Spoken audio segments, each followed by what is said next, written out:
Before we begin, are we doing a shot? We're doing a shot. We're doing a shot before we begin. So let me tell you why we're doing a shot. And I'll introduce who I am here with here in just a moment. But first, explain to me, Gary, who I will introduce momentarily, why are we taking a shot of Jaeger before we start this podcast? Well, so our whole body is driven by the fascia, and the fascia actually responds very well to a single ounce of alcohol. We get all wound up and tensed up to the day, but you take one shot, it relaxes the entire body.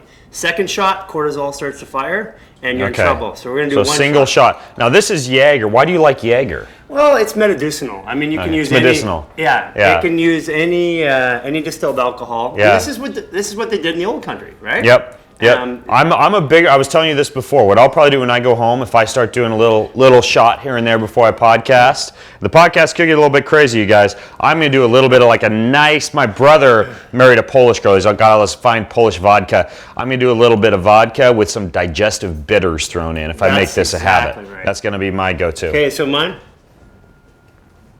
We've got a nice Miron glass jar here, so we've got unoxidized Jaeger. Do I take the rest of this? That's yours. All right, drink it in the middle of the day, baby. So you're saying this relaxes the fascia. Yeah, and you'll see it kick in about 10 minutes. And you're all about fascia. Now, the other thing, not to make you guys think that this entire show is going to be about drinking strange things, but Gary also had me try this before my Spartan race yesterday. What I'm holding right now are ketones, beta-hydroxybutyrate salts, which we've discussed before on the show. But there are two things that you know if you've listened to my other podcasts on ketones. Number one, they're delivered best when combined with medium-chain triglycerides, or MCT oil. That's the prevailing thought. And number two is you need a lot of salt added in to the actual beta-hydroxybutyrate to make it more deliverable to the body. Now, why is this different, Gary? Well, so what we're using here is we're using a combination. It's another patent. There's only 2 patents in the world on ketones. One is from Florida State, and that patent uses 4 times the amount of salts, of BHB, and they use MCT oil to activate the ketones. This patent here actually uses butyric acid, which butyric acid is actually a naturally occurring in our system, and what it does is butyric acid, like that's like butyrate, like people would drink butter, for example, in their morning fat coffee, also known as BP coffee. I won't say the full word so we don't get any cease and desist orders on the podcast. But anyway, so normally you would have butyric acid in your gut. Right. Now, why are you blending it with the ketones? So the butyric acid is the activator for the salts, and so we use our own body's apenose fat to activate the salts rather than putting a third party or another MCT oil into there, because if you're an athlete, MCT oil is great, but if you're using it for health purposes, and there's a lot of reasons we can talk about later why you might want to, you don't want to have an extra 1,000, 1,500 calories of oil. Well, that's the thing is you dump all the oil in your coffee in the morning, or you consume these ketone supplements that have added oils. You look at the label, it's 60, 70, 80 calories, which adds up over the day if you're drinking a lot of these MCT oils or the MCT powders. So you basically figured out a way to increase the availability of the ketones by combining them with butyric acid. Right, and the patent actually, just so I properly recognize it, it's Franco Cavallari. He's a PhD from Canada. He was actually Mr. North America. I was going to say, he's a bodybuilder, right? He was, actually. Yeah. You know what's funny is I competed on the same stage as him in 1990. Oh, we're going to get into your story here in just a second. Yeah, you got a crazy story. So what happened was that he had ulcerative colitis, and he started this quest to find out how to fix it, and there's a couple of products we're going to talk about later, but this was a secondary, and he found that butyric acid, and there's only 2 patents, it's the second one. He found that butyric acid would actually activate the apenose fat so we could activate the ketones. And what's really cool about it is BA is really what you want. The ketones give you a kick, but the butyric acid, the cool part about that is that it creates nutritional ketosis. Nutritional ketosis is really what you want. Causing the liver to churn out more ketones. In the same way that MCT oil causes the liver to churn out more ketones, butyric acid is achieving the same thing. Exactly, but using your own body fat to do it. So for things like weight loss and stuff like that, it works a lot better. Appetite control, sugar regulation. I love it. And it tastes good. It's black cherry flavor. It's beta-hydroxybutyrate salt, green tea leaf extract, and then butyric acid. That's right. Amazing. And Franco, who developed this it. was like rocket fuel in my race yesterday, by the way. Oh. Because usually I eat breakfast before the race. I did nothing. I just ate a bunch of these ketones. Yeah, double dosed on them, which is actually what I'm drinking during our podcast as well. I want to talk in a little bit later on in the show about Franco and how he beat his ulcerative colitis. Yeah. Because a lot of people have digestive issues or digestive inflammation, yeah. including myself, which we'll talk about. There were some other things that he took, but we'll get to those in a second because I want you guys to know who I'm actually with right now. So, Gary, you pronounce your last name Linehan? Linehan, yeah. Linehan. I met you 2 months ago when I was at Paleo FX. I was chatting with a guy, Adam von Rothfelder. It's von Rothfelder, right? Yeah, he's one of hello, our guys. Hello, Adam. I know you're probably Adam. listening in. Adam, he won the NBC TV show Strong, he did, yes, I believe. 2008. Excellent personal trainer, wealth of knowledge. I'll put a link to Adam's stuff in the show notes. But Adam said, Ben, you got to go see these guys at the Human Garage. They will absolutely blow your mind. Now, people fly up to my house and do fascia work on me. I had people, send me to all these places all over the globe to do all these crazy things from, Thai massage to neurofeedback to every form of bodywork therapy that exists. And I have never experienced in my life what you guys are doing here at the Human Garage. And so I had to get you on the show. But I find your story fascinating. I think it's a great place for us to start to kind of fill people in on how this all came to be, why we're standing in Venice Beach right now at this place called the Human Garage. So tell me how this all started.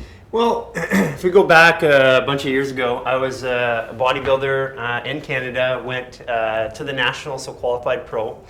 And at the time, I thought that was going to be my career. I fell under a squat back in late 80s, 600-pound squat. I'd actually been on the squat like this, and as I went down, I dropped and torqued. And I spent, I obviously injured. I was in bed for a couple weeks, and then I spent the next 20 years trying to fix that injury, because that injury threw my body into a cycle of injuries, and it was injury after injury after injury. And I was training and exercising and still relatively healthy, but as I moved into my 30s, I started to catch up. By the time I was 32, my back was going out 2 or 3 times a year, and by the time I was 35, 36, I was like crying in pain, literally. And I remember a very specific time. I was on the living room floor doing cat-cows, trying to relieve my back, and crying to the point, like, in so much pain that I just thought, I don't even want to be here anymore. And it got to a point where, when I was 40, I had my back 10 times that year. I was 22 weeks basically in bed. Every time I got up, I was back down. Oh my gosh. And I'd spent 20 years going to therapy 2, 3, 4 times a week just to maintain my life. And I went all over the globe looking for therapy. It's kind of like what you're doing. You test and try everything, but I was doing it to try and heal myself. Right. And everything. You weren't doing it out of sheer curiosity. You were doing it because you were slowly losing the desire to live. You were in so much pain. It was actually the desire to live. And it's funny what you say, by the way, about an injury leading to a cascade of injuries. And we talked about that a little bit as you were working on me the past couple of days. This is something that a lot of people deal with, right? Like they hurt their big toe, that leads to a knee injury, it leads to a hip issue, leads to the back, and we talked about how it leads to the gut and neural issue. I mean, it's like this vicious cycle that so many people experience. That's right. So you had this going on. You started traveling around the globe. And combined with a couple head injuries, most people have had head injuries, and they don't actually really know that they've had them. That's the funny part. I remember now going back. I was 6 years old. The first time we were playing out front, and I got hit in the side of the head here with a baseball bat, and it knocked me out. And that was the start of the neurological stuff. And so 8 concussions later, bodybuilding injury. And where it really hit me was May 10th, 2010.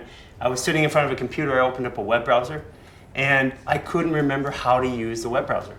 And it scared the living daylights out of me. And I crawled up in a ball, cried, and that moment changed my life. That was where everything started to happen. And I decided at that point I needed to fix myself, and I went out and actively worked at trying to find a solution, because I had been playing around like everybody else had been, trying to fix injuries and fix the things that were bothering me, but it just wasn't working. and it was getting worse and worse and worse. And you know, I've been to 300 chiropractors over my time, physical therapists all over the country, everything, a Gosku. You were like a stereotypical health seeker trying out all these different fixes. That's right. For your body. When we're hurt, we seek. It's really because of, and we come back to the way that we do our therapy and the alignment protocol, is that when you're actually in pain, your brain is always seeking solutions. The job of the brain is to evaluate the internal and external environments and adapt us to those environments. And one of the biggest problems that we have is we start to blame everything else, but this is all, at the end of it, it's all controlled by the brain, it's all neurology, and then again, we have to take a step back because there's a lot of belief in the world that the brain is in charge of the body, but it clinically is not. I mean, if you take a look at it, and there's where one of the differences is, there's a big gap between science and medicine. And this is where the problem is, because we spend a lot of our time in medicine without reviewing the science. And what I really appreciate about what you're doing and other biohackers out there is they're looking for the science, and they're not waiting for the medicine to catch up, because medicine wants the peer reviewed, they want 10 years of studies, but sometimes we just need to get stuff done. Right. So there's 15,000 peer-reviewed articles out there, and even like the Heart Math Institute is scientifically proving that brain is not in charge. We can argue about what is in charge, and we have our beliefs and other people have their beliefs, but we just can say that if we start off that the brain is not in charge, that lets us make a series of other decisions about the body and how we're going to handle things. The brain is, think of your body as a computer, and your brain is a CPU, rather than the brain being the computer. And if that's the case, then the CPU is opening and running programs all day long. Interesting. So you're saying that the fascia is the brain. Well, that's where, that's exactly what's starting to come up. All right, now I'm going to back it up here, because you were traveling all around looking for these solutions, and I know we're going to get this question, so I'm going to ask you the difficult question, the devil's advocate question. Sure. Why the hell should we trust a guy like you? Like, was it all the studying that you did? Was it your background? Like, what was it that kind of led? I know it's a tough question, but like, what was it that kind of fueled this? Like, how did you learn all of this? It's a fair question. I'm just like you. I'm just somebody who wants to learn. Right. I was trained in nutrition. I was a bodybuilder. I was an athlete. I spent my bodybuilding, by the way, one of the most bro science geeked out. Having been a bodybuilder, I used to spend hours reading textbooks that people were paying universities lots of tuition dollars to actually learn this stuff, and by the time I was just burying myself in textbooks when I was a bodybuilder, and being homeschooled K through 12, I have nothing against the process of self-learning, but it sounds like you as a bodybuilder were at some point became infatuated with the human body and went down that deep rabbit hole. Yeah, I think that in life there are things that are going to happen to you, and those things you can either transmute them into a learning, or you can actually blame life and blame everything else. I just decided to transmute that event into a learning environment for myself. And I went from place to place and from person to person, and I'm going to give a lot of credit to somebody who taught me a lot about neurology and how the body works. Because the one therapy that started to get me out of pain was a neuromuscular therapy by my old partner, Dr. David Rubenstein. And this guy was literally a genius. He had figured out a way to use motion, and he was working on Olympic athletes, and he figured out a way to use motion to actually stimulate cerebellum function to correct the mechanical aspects of the body. And in this particular time, we were so interested in doing this. His therapy was the first one that got me functional, and so I went. So he was the first guy you came across as you were traveling the globe who actually was able to fix some of the things going on with you. Correct. And what do you do? Dr. David Rubenstein. Yeah, and what do you do when that happens? Well, I did what anybody would do. I looked at him and said, he's older than me. He's one guy. Most likely, and no offense, he's probably going to pass away before I do. So I need this therapy for the rest of my life, so we need to duplicate this. And so what we did is we went on a mission to duplicate it. We opened up 2 clinics, the Rubenstein Centers in Orange County and in Beverly Hills. Then that was the start. It was the start of the process, and he had a couple peer-reviewed papers, international peer-reviewed papers that talked about the brain and how the neurokinetic sequences in the brain and how it was impacted. And what I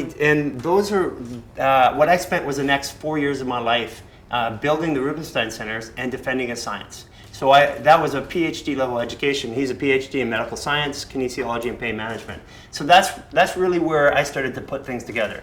But that therapy got me out of pain and made me functional. But every 2 or 3 or 4 days, I needed to do something again in order to just keep myself balanced. And that wasn't good enough for me. For me, a life is not a life if you have to continually go back and do something to. Right. If you have to go to like a chiropractor every week for 12 weeks or whatever. So that's not life. And I got to a point. I remember wanting to leave and go on a little bit of a trip, and I felt myself getting anxious and nervous because I'm away from my therapy. Right. Like panicking because I'm leaving and I'm going to go into pain. Yeah. And so crazy. That same thing happens to me, right? Like I have all my body work tools at home and my vibrating foam, and then I'll pack up and I'll go hit the road to race and speak and travel for a couple of weeks, and I'll be like, oh, what's going to happen to my body? When I come back home, you have to go double time and fix everything that went wrong while I was traveling. And that's what we all do. And so that led me on a quest, and what we started doing at that point was we started looking for a way to, a reason why this therapy, which is now called the Rubinstein method, why it didn't keep me out of pain. Right. And it was because of structural imbalances, actually still controlled by the brain, and the structural imbalances basically were robbing my body. I would get up and walk and would be perfect, but because of structural imbalances, my body would degrade, and over a couple of days, I'd be back to where I was. Not exactly, but not feeling the way I needed to feel. So we started taking, we went every day after our work, and we went to my garage, and that's Human Garage. And we started practicing, and we had a discovery about the body. We being you and Dr. Rubinstein, or just me and at that time as a partner, his name Joseph Gonzalez. And what happened was, and I'll give credit to him for this. We actually were working on trying to figure out a way for me to understand why my body couldn't take the therapy and walk away and come back in 3 or 4 months and feel good. Right. And so we found a couple things about how the body interacted, and it contradicted what is typically thought about in normal medicine or sports medicine or science. And that led to a whole series of discoveries. And for 18 months, we spent 5 to 7 hours a day in the garage trying to figure things out. We developed a protocol after 18 months, after a series of discoveries, and at one point we had, it's funny because our first employee is Sarah Urich, and her boyfriend and her walked at the time, they walked by the garage and they asked what we're doing. And he said, this looks like it can help me. He had back surgery, and so we took him as our first client. And then he told a few people who told a few people. And within 6 months, 300 people a month were coming to this garage. And then we moved it into a 900 square foot apartment. And I swear this could only happen in Venice. Because no place else in the world would you have business people, mainstream celebrities coming to a 900 square foot apartment in Venice for therapy. And so we didn't have any marketing, no letterhead, didn't have a name, no phone number. All we had at that time was the therapy and a place to do it. And we just started working on people. And we were there for 18 months, and we would go from 6 a.m. till 10 p.m. The great part about that is my commute was 3.5 seconds. Wow. Amazing. My bedroom. Exactly. You just get out of your underwear and put some clothes on and. Oh, we had a couple of times where the alarm didn't go off, and at 5:55 in the morning, somebody's knocking at the door. And right. Whoa. They're in your bathrobe to do therapy. Now, when I walked in here for the first time, it's like this room with you feel like you walked into a club, right? This pounding, not stressful, but laid back, deep house music, and people in all these different beds, and there's grunts and groans at and some people are not to make the Human Garage sound bad, but they're crying and having emotional releases, and you've got all these bodywork tools and 4 practitioners working on one person. These things I'd never seen before. Correct. So what I'd like to delve into is what this system that you've developed actually is, and why you've put all these little pieces. Over here on our left, and if you're watching this on Facebook Live or on the video, which you can also access if you go to bengreenfieldfitness.com/human garage, you've got your whole alignment protocol over here, your mind, body, repair, and alignment protocol, and you have phase 1 being biomechanical, unwind and balance. Then you move on to biochemical, stabilization, maintenance, and development. Walk me through what this system actually is and how it works. And as you do so, by the way, I'd love for you to weave in some of the things that you told me about how this not only fixed your back, but also somehow fixed your digestive system and these bloating and gas and ileocecal valve issues that you were having, because I found that part of what you talked about fascinating as far as your own personal story, what you found there. So it starts off, and maybe the best way is actually to show you a graphic of exactly what we do. What is the goal? The goal is pain-free motion. And in the situation of pain-free motion, what we're looking for is we're looking for our body to just move and feel free. And so what we start off with is an unwinding process, which is, it looks like and it feels like at first like some sort of trigger point therapy. And but what it is it's what's different between body work and alignment work. Is body work is me aggressively telling your body what I want it to do. Alignment work is me creating a series of logical problems that your body can solve. Like, for example, your body is the one that controls, and your brain controls all of the function of your muscles. And there's trillions of calculations that make this happen. Your body knows better, and your brain knows better how to fix this than I do. It just needs a little stimulation in the right way. And that leads to, we'll go back into this, but what that leads to another conversation is why this happened in the first place, is where we're going to get into some of the gut issues. So what we start off with is we walk people through, and as they come in, we take pictures and we do analysis. And the cool part about it is we want people to understand everything about their body. The time that people leave here, if they even care a little bit, they know more than their physical therapists and their chiropractors and their trainers how their body works for them. That's what we want to do. We want to re-educate them with their body. Right. So we start off with this unwinding process, and you've seen it. I mean, you're posting some of your own pictures, and we're going to do some more of your realignment. And that first session you were here. Oh, the very first time I was here 2 months ago, I showed my wife, and she was shocked. I came home, and she could see so you had rubber gloves on, and you were inside my mouth. Right. Tears in my eyes as I'm crying. My children are standing there, like, Dad, are you okay? And you got your fingers inside my jaw, just adjusting a whole bunch of things in my jaw to actually affect, at that point, some pain I was having in my back. You fixed my back by going in through my jaw, but then we did a before and after photo, because you do before and after photos on everything. When I came in, you did this full graph analysis with your iPad, and my entire facial structure was changed. That's right. Like a more square jaw and more aligned eyes. It was crazy. Yeah, so alignment is not just the body. I became a supermodel.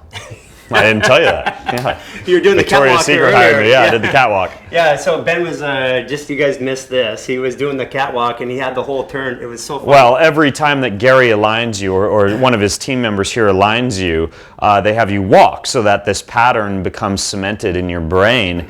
And I turned it into a catwalk. But it's very interesting how every time you adjust someone or you work on something, we get up, we walk, get back on the table, you're watching, you're observing, and we get back on the table, and that's part of this process. But we digress. Go ahead. No, but that's okay, because the walking is what integrates things. But what we first of all is we look at key points. So I mean, there are we have a lot of people have hip issues, they have shoulder issues, neck issues, and we're just generally tight. We're compressing, and the average person comes in here. It's funny because we ask them what their height is, and then we measure it. 90% of the time, they are 1.5 inches shorter than what they thought they were. And why is that? Because over time, compression. This is true. The last time I was measured, I was told I was 6'2.5". I came in, you measured me, I was 6'1". Yeah, but after the treatment, the very first treatment, just a consultation, you had got a 1/2 inch. In that 45 minutes that we were working together. Right. And so what it is, it's about structural alignment and posture. And it's like a penis pump for your whole body. Yeah, exactly. You can add that as your slogan, TM. TM, yeah, too much information. Yeah. So the idea is that what we want in every situation is we want people's alignment to be back in place. But what constitutes alignment, and why is that important? So we're biomechanical beings. We're taught that for example, one of the things that we looked at as part of the development of the therapy was really simply that there were things that were missing in the discussion about how mechanics work and how alignment work. One of the things, or the biggest ones that was missing, was we've never accounted properly for gravity or atmospheric pressure when we talk about functional or structural working muscle function in the body. Like, for example, that your quad's antagonist is your hamstring, right? Right. That's true, but when I stand up, that changes. And why does that change? Because gravity changes the effect of that. So what happens is, really, my calves, my quads, my glutes, my pecs, and my traps are my forward, backward stabilizers. And they get information. The way my brain knows which muscles to fire to keep me stabilized is the ratio between my scapula and my knee, or my patella. Those two things change the firing. So again, we show everybody. Okay. So what happens here is we're just going to stand here. I'm going to roll your shoulders back. Okay. And watch where your gravity goes on your feet. You go back into your heels. Right, into my heels. Right. So what happens is, because the scapula's relationship to the patella changes, what happens is your brain starts firing a new sequence of muscles to adapt to it. Remember, the job of the brain is to evaluate the internal and external environment and adapt us to those environments. And the other one is, there's 5 floating bones in the body. The other one's a hyoid, which is left. Floating bones. Yeah. Yeah. And your hyoid tells you which way to go, left and right. And interesting. And those things are really important. So structural alignment is for posture and movement, but it also has a lot of other things. Now, we've never considered gravity, and we've never considered atmospheric pressure. Right now, there's 2,000 pounds of pressure pushing on you. Wow.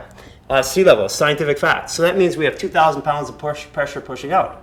Fair statement, right? Right. Because if we didn't, we would implode or explode if there was more. And what happens is, the body has pressure, and we move pressure through the body, and we think of the body as biomechanical, but I'm going to tell you, it's not the way that we think it is. The body is actually, it's the movement of pressure. We have approximately 690 muscles, and we can't agree on that. Nobody can agree. So right. 640. We just found a new one, right? Like in the thigh somewhere, like they just discovered a new muscle. Right, right. Yeah. So let's just say this, that every single muscle has to balance against every single muscle. There's 350 muscles approximately from the neck up, and 340 from the neck down. And all those muscles are constantly talking to each other in conjunction with the brain to keep us balanced. And so if I was to remove the pressure, now we talk about blood pressure, right? And what it does, and we want pressure in your heart, but nobody's talking about pressure in your organs. Right. Nobody is. So if you put pressure on your muscle, so let's do a bicep curl, go ahead. Okay. Go ahead, go on. Okay, I'm curling against resistance. Okay, All now right. what I'm gonna do is I'm gonna restrict the muscle, go ahead, do it again. Yeah. You have no force. So you just use your hand, you're putting Squeeze. pressure on my biceps for those of you listening, And I can't produce any force. Right, so you're just squeezing the bicep. That works for everything in the body, okay? That also works for all the organs in the body as well. And we get a lot of buildup and pressure here, and we just had a discovery over the last 3 weeks that has changed everything we knew about the business of the body. Okay, tell me what that discovery is. It was about don't leave us hanging. It was about how pressure. Do you want any ketones, by the way? I do want ketones. All right, take a sip. Take a sip. Black cherry ketones, baby. Amazing. Rocket fuel for your brain. Yeah. Of course, BA Keto Fuel. This podcast brought to you by BA Keto Fuel. Okay, so this discovery that you just made in the past 3 weeks. So we've always known that pressure affects. So we think about a pump in the body. We exercise, we get a pump in the muscle. Blood pressure in the muscle. That's exactly what a pump is. But we're not thinking about how the pressure builds up in here. We were designed to do 2 things as human beings that we don't do anymore. We were designed to squat and walk. You know, in LA, we don't walk very much. Mm-hmm. I know you do, but in LA we don't. A ton. It's my favorite thing to do when I visit the cities. I just got most of my workouts. I'm just walking, taking my appointments. And so we were designed to walk 10 to 12 miles a day, and we just don't do it anymore. And as a result, like if you go to New York, they have 40% less back pain, neck pain, knee surgeries, foot surgeries. Right. They walk 3.5 miles. Lower postprandial blood glucose in places like Japan. Again, Absolutely. you have that concept of stopping eating when you're 80% full and then walking. Yes. I think it's even just like 15 minutes based on the research from a couple of years ago to lower much. postprandial glucose. No. Yeah, so the other part too is we're designed to squat. And we're talking about squatting. You squat 4 to 6 hours a day, you told me. About 4. So as you're walking, and we're going to disappear from the video, probably back behind the table, but basically you squat in this position that we're in now, like a hunter-gatherer roasting s'mores over the fire, squat position, and you just do this all day. Yeah, absolutely. So I squat when I'm working with you, I'm squatting. Right. And so I'm always squatting throughout the day, and when I do. You know, because of we did a podcast with Mike and the Doug, barbell shrug guys, yeah. And because of that, we have clients coming from all over the world: Japan, UK. We got people. I mean, the same thing's going to happen after this podcast because I guarantee you that. For those of you listening in right now, you have to go to if you have a body, you just have to come. I mean, like that's. And anyway, I don't want to make this sound like an infomercial. Go ahead with the squat and the pressure. Relate to me why the squatting and the walking has to do with the pressure. Let's talk about what squatting does. And then the discovery that you made. So squatting actually puts a lodiatic curve back in the spine, puts a cervical curve in the spine. It actually opens up, it perfectly stretches your hips. Our hips are our center of motion. Feels really good. It does, doesn't it? So our hips are our center of motion. Hopefully I don't take a dump right here. That's the only problem. There's also the dump in the woods pose. That's exactly it. But what happens is when we squat, we perfectly balance stretch the hips. And that's a perfect stretch for the hips. And squatty potties are become really popular now. We use one, for sure. But when we squatting, what it does is it actually, a couple things happen. It forces diaphragmatic breathing. You cannot breathe through the chest and shoulders when you're squatting. And 60% of our lymph nodes are right underneath the diaphragm. So and 99% of the population does not diaphragmatically breathe without intention. So you should be diaphragmatically breathing all day long. So it's all chest tension with tight abs, abdominal tension and pressure on the digestive organs. Correct. When you're not walking, when you're not squatting, and when you're holding this pressure in, this tension. Absolutely. Yeah. And so when the other thing that happens when we squat is we relax our shoulders, we relax our neck, it relaxes our jaw. The process of squatting actually is, and one thing we discovered just recently is the other part about squatting is when you squat, you feel a little bit of pressure around here initially. Sure, yeah. And so what it is up around here being like your chest and your lats area. Yeah, so I'm going to show you a picture of a diaphragm. And when we can put this in the show notes, can I grab a picture of the diaphragm, guys? So we use apps to explain everything that we. Right, you have these amazing anatomy apps you've been walking me through on your iPad, where as you're working on me, you can pull up any section of the human body, and it's like diaphragm. It's like a pop-up book for the body. Yeah. So what we're going to do is maybe you want to show this. Let's go ahead and stand. Since this is horrible for Facebook Live because we just disappear back behind the table when we squat, even though it feels really good. Okay. So go ahead. Phone drop down over there. Oh yeah, we can fix that too. Yeah. The diaphragm is our primary sense of breathing, and yes, that's it.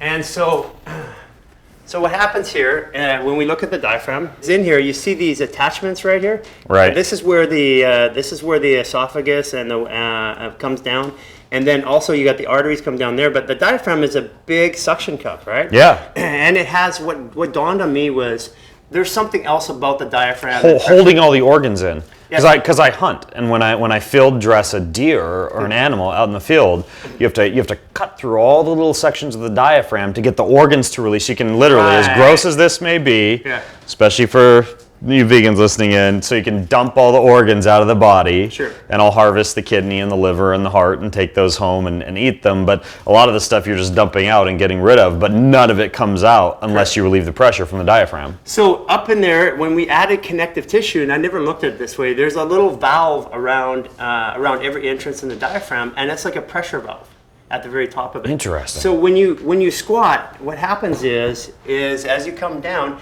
it starts to push the pressure, the pelvic floor starts to push the pressure up. Right. Now I'm going to tell you how I figured this out, and it was really wild. It was my wife who helped me figure this one.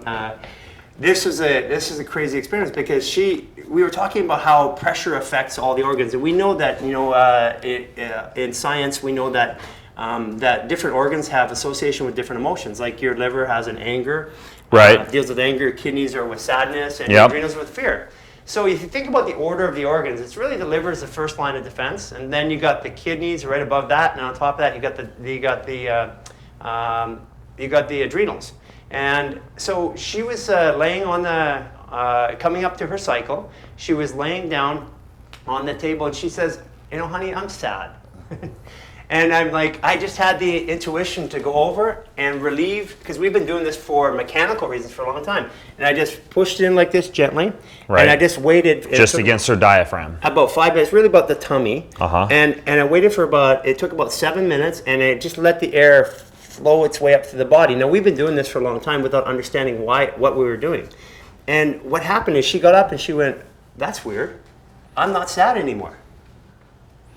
And that's where everything changed. I realized that we talk about pressure on the heart. You don't want pressure on the heart. But what about pressure on your liver? Yeah. So if you actually remove the pressure from the liver and the GI tract, all the food moving through there, and one of the biggest problems we have is gastrointestinal problems. And you think about this right now. Gas, bloating, constipation, diarrhea. You were dealing with a lot of these things as you were going through this same low back pain and fascial issue. But I didn't associate the two at the time. So think about this. The three biggest issues in America: back pain, neck pain, bloating. Okay. And we found two sources of bloating. One of them are distension, let's call it. Because we don't know if it's really bloating sometimes. So from the belly button down, often it's a mechanical torquing of the hips. And my hips used to anteriorly rotate, which most people do. And so I would stand up, but the adductor minimus was pulling that sucker back. And as I would stand up, I would go like this, and it would distend my lower belly. I remember standing in the shower. I hadn't eaten anything all day long. And my lower belly's distended every day of my life. Until 6 months ago. So you had bloating, even though you hadn't eaten. That was all related to mechanical issues. Let's call it distension. Distension. Yeah, because bloating is different. Gotcha. And so I didn't know the difference. So distension in my lower belly, I used to look at that, and I'd be, what is this? And I'd, in the shower, push my belly in. Right. And I could feel my back release. That was weird. Yeah. But I just didn't quite get it at the time. It wasn't making sense. So we figured out 6 months ago that if we simply reduce the adductor minimus, which is right here, and I'm going to get a graphic of that to show you. Once we relieve the pain from that, you'll see that actually starts to rotate the hips back, and the distension stopped in the lower belly for the first time in my life. Was that one of the things you worked on today on me, was my adductor minimus? That's exactly. Well, last night. Or last night. Yeah, last night we did that. It's one big blur. And what you felt is pain in your toe and in your bladder area. In my bladder area. So women in the uterus. And the crazy thing is, and we'll get into this if we have time for this podcast, I didn't just feel it. The 4 other people working on me felt it in their stomachs. We got a whole different rabbit hole to get into there. But keep going with this pressure idea. What you're talking about is tuning in. We'll talk about that. That's our special sauce. That's how we know how to help people. Yeah. And that's the first thing we teach. Yeah, you've married a lot of like Eastern Chi and medicine concepts into this whole practice, which I think is way cool. But go ahead with the adductor minimus. So this is the adductor minimus, and this will be in show notes. It's a little hard to show on Facebook. Yeah, we'll show it in the show notes. So what happens is in the adductor minimus, you see how it goes from the front of the hip there, right up there, and then it goes right and attaches right underneath. Front of the hip into the femur. Right underneath the glute attachment. If I take it out and show you where it is, that's where it is. If I add glutes to it, add the muscle. By the way, what is this software program you're using? It's Essential Anatomy. Anatomy. We use all of these programs to show our clients exactly what's going on because we want them to understand. Right. So what I'm going to do is I'm going to show you the adductor minimus, and when I isolate this, Ben, look at this. This is the crazy part. Okay. This is the best part of it all. I'm going to show you the posterior view.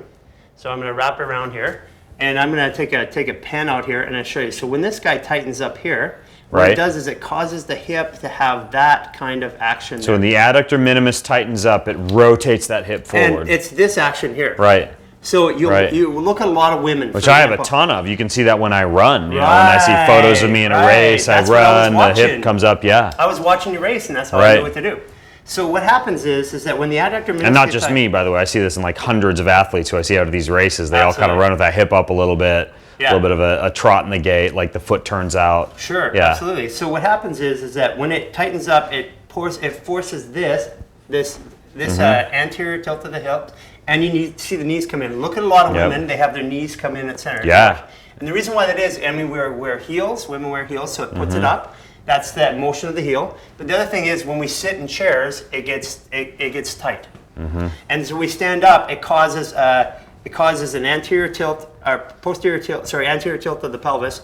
And what our body naturally does to stand up is we force it out like this. And that's where all the pressure happens. And so my lower gut distension was nothing to do with food. And I went on every elimination diet. Which a lot of people do. That it's freaking like supplements and diets. And what you're saying is that in many cases, gut issues are mechanical. Well, then distension issues are mechanical. And then when we get bloating we get distension from the belly button up. Typically, it's a backup from the small intestines. So what happens is like small intestine bacterial overgrowth, SIBO. SIBO or anything like that. So what happens is we started figuring out this whole body here, this whole cavity, is really a big pressure vessel. And the pressure needs to be relieved, and since we don't squat, we don't relieve it anymore. We don't have a natural mechanism for relief. And what we did on you yesterday is we went in there, and it took us 30 minutes to actually move all of the gas and all of the issues out of your small intestine. You were basically doing deep work on my adductor minimus and my ileocecal valve, kind of like that right side of the belly button, or to the right of the belly button. And pushing all of the bacteria, because we think of the organs as standing there, but it's a valve that's inside of a sausage case. So as the sausage case turns, the valve is susceptible to be stuck open and closed. If it gets stuck closed, we feel distension from the belly button up, and that distension comes with a little bit of heightened breath, like a little bit of anxiety at the top of the breath, or hard breathing. And that's how I knew it was happening. And then in addition to that, what it does is it starts to internally rotate the femur and externally rotate the left one, and then the tib fib on the left one goes internal, and on the right one goes external, and that rotation causes my shoulders to rotate in. And the pressure is from this shoulder into this hip. So we started realizing there's all this pressure down on this part of the body. And as you saw yesterday, we actually unlocked your hip. Yeah. Yeah, it was a crazy experience. Now the weird thing is, so you start with this biomechanical adjustment, analysis, work, deep tissue therapy, walking it off, all these different things. But what I found was very interesting, and I want to perhaps just delve into this before we turn to some of the biochemical things you do and some of the other things you work into the practice, is first of all, feel a little rapid fire questions here. It wasn't just you working on me. No, there were 4 people working on me. Why? Well, so we doesn't seem very sustainable from a business standpoint, by the way. Well, so we've actually found a way to make it sustainable. Okay. So basically, there's always one motion mechanic. We call ourselves motion mechanics because we evaluate and repair motion. Okay. And so we always have one motion mechanic, and we always have one assistant. But for different parts of the treatment, the assistants will all converge in to help one person. And then they'll move to another person. Right. So there's certain points in time, and what you notice is that we're working on your quad here, right. And you had Jordan take and go like this on your jaw. Right. He's like, there's like people stroking different parts of my body. Right. Not in the way you would find at a Thai massage parlor for those of you whose minds went there. Very light but touch, basically, like one person's going clockwise on my stomach, the other person's stroking my jaw, another person's stroking my arm, and then you've got one person. You called it your motion mechanic? No, I am a motion mechanic. You are and then you've got one person doing the actual deep tissue, like the teeth grittingly difficult deep tissue work. The motion mechanic is the one that's actually delivering the therapy and the alignment protocol, and then the assistants are there to move the fascia around in different parts. But sometimes we're working on your quad and we're touching up in your shoulder. As soon as we go like that, the quad releases. Right. And so as soon as you stroke the fascia across the shoulder, the quad releases. Why? Well, because it's really about fascia. And the fascia is organizing itself. Think about fascia. It's about the same chemical composition as a quartz crystal. It can crystallize. It has the same strength as tensile steel. What do you mean it can crystallize? Well, what fascia, it actually crystallizes in lines of force. You'll feel it. Fascia is what supports our structure. Our muscles don't. Fascia is the one that actually creates the structure. So if you have an injury in your hip, what will happen is the fascia will tighten up between the rib and the hip to give you leverage, like shorten the muscle so that you can walk easier. Right. And that fascia is always moving and changing. As a matter of fact, if I lean over like this and you're sensitive enough, what I'll start to feel is I start to feel the rotational flow in the fascia torquing this way to help give me leverage so I don't fall over.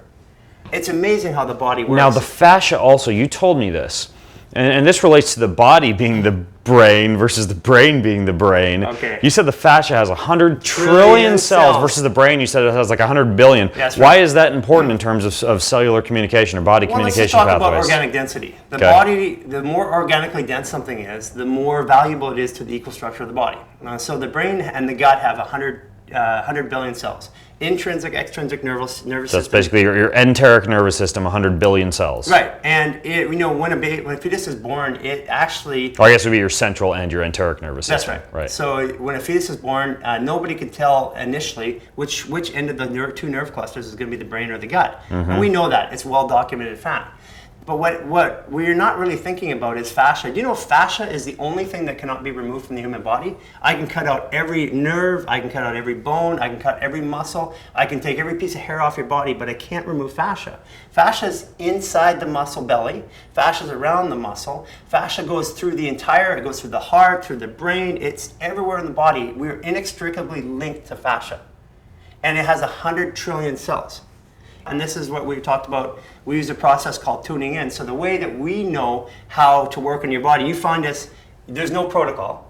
You find it's going all over the body. Well, this was the next thing I wanted to ask you after asking you why people are stroking the fascia. So now we know fascia has all these cells. It's the method with which the body communicates. Sure. You told me about the speed of light, or faster than the speed of light. So in the nervous system, the signal travels, roughly around the speed of sound, and but in the fascial network, it travels beyond our ability to measure it. So if you clench your jaw, you'll feel it in your right foot. Clench your right jaw, you'll feel it in your right foot instantaneously. Yeah. So it's like split second. Crazy. Yeah. Now, if you go touch a stove, burn. Try this if you're listening in. Clench your right jaw. You can feel it in your right foot. Yeah. It's crazy. So fascia is signaling the body always. It's always telling us what to do, and it's feeding information to the command center, which is the brain, which is adapting all the other parts of the body to that experience. Right. Remember, the job of the brain is to evaluate the internal and external environments in the body and adapt us to those environments. Simply. Okay, got it. So in addition to having all these practitioners working on me, now we get to the tuning in part that you talk about, because you didn't do necessarily like X-rays or MRIs on me when you came in. You started doing things that I've more experienced with, some of the things that people find to be a little bit woo, right? Like muscle testing, or what are they called? Applied kinesiology. Yeah, this idea where you say, whatever, you'll hold like a supplement in your hand and say, am I allergic to this, or should I take this, or should I not take it? So as you're working on me, you're actually audibly asking questions. Like as you're working on my hip, you're like, right hip, how much longer? Yes. And I'm verifying it with my assistant. So what is that? What are you doing? So what we're doing is we tune into the body, and applied kinesiology is the best way. They call it muscle testing, but you don't have to test it. We're not testing muscle strength. Okay. So what we're doing is we're asking the body a question, and you witnessed it, you experienced it. Right? Oh, I absolutely, like you would say, like, right butt or whatever. But like after I was even thinking, gosh, I'm feeling what they're doing right now in my right butt. I feel like that needs to be released. And all of a sudden you're like, right butt needs to be released, and you're on it. Right. It's creepy. And what we also did is every time somebody connects to you, we call it connecting. We have a motion, a process of doing that. Every time we connect to you, you could feel the individual person connect to you in a different way. Right. So I introduced you to everybody who was touching Now you. walk me through that we did, because that was just like 2 hours ago, laying on that table across from us. Walk me through it, because we had 4 people standing around. So we have a way of doing this. I'm not going to show it for obvious reasons, because it's our right. You're taking, by the way, a lot of what you're doing. You're basically going to be like licensing this, and so by the way, if you're listening in and you're like a practitioner or a fitness professional, like this is the kind of stuff you need to learn. Yeah. So basically we have a methodology of touching the body. When we do it, and you felt all the people working around you, you felt I had Dr. Luke as an example. He's our full motion chiropractor, which is a lot different than chiropractic. Okay. Right. I asked him to No, I've never had chiropractic like the way that Dr. Luke was doing. Okay? And I haven't seen 300 chiropractors like you had, but I've seen a lot of them. Yeah. Because I speak at a lot of these chiropractor conventions, and people come up and want to do adjustments and treatments on me. His stuff was a lot different. It is a lot different. And what happened is I had you, and I'll talk about that in a bit too. What I did is I had him disconnect from you, and then when he connected to you, you could feel the contrast. Right. You had him not touch me, and then he put both his hands on me. And I said, that's what Dr. Luke feels like. And I could like feel his energy. And then I had, and it was like a unique signature. Yeah, and then I had Jordan disconnect from you, and then touch you again, you feel his. Yep. A different part of your and body. I felt him. I think it was in my stomach. I felt Dr. Luke, like I think that was like my jaw and the back of my head. And the guy, George, who owns Curicology Labs, the labs we're going to talk about, I had him there, and that was his first experience. So he is not a practitioner. He's never done this before. He'd actually never seen it. And I had him help us. Right. So it's not that we have to have this. And he was getting freaked out because he had his hands on me as you were working on me. He could feel and I was feeling all this discomfort in my right shoulder as you were working on my hip. Yeah. And George is like, my right shoulder is hurting so bad right now. I feel my right shoulder. I'm like, holy cow, he's feeling what I'm feeling. And I know for some of you got a big eyebrow raised right now. This woo, but you have to experience this. But once you experience, it's experiential, right? Yeah. And so what is we can when we tune in, we can feel everything in your body. So when I feel sensation here, that's where I'm either releasing or touching. And as soon as I do that, the muscle releases right away. And what we're just doing is we're communicating.